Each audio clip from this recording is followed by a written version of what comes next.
Hello everyone, today we'll be bed leveling the Wanhao Duplicator i3. Bed leveling is important because it helps get good first layer adhesion on our bed.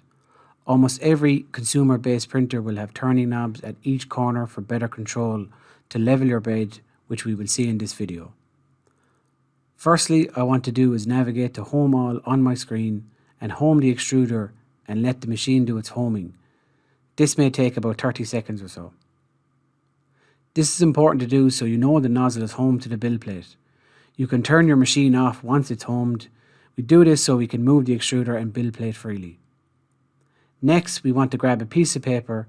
A normal A4 sheet of paper will do for this exercise. We are looking for a small bit of friction between the nozzle and bed. If you feel no friction, you'll have to start adjusting the knobs located at each corner of the build plate. Here I'm adjusting slightly till I feel that friction I'm looking for between the nozzle and bed. This may take you a few minutes to get until you are happy with the friction between both parts. You can then move to each corner and repeat the process till you get the desired friction.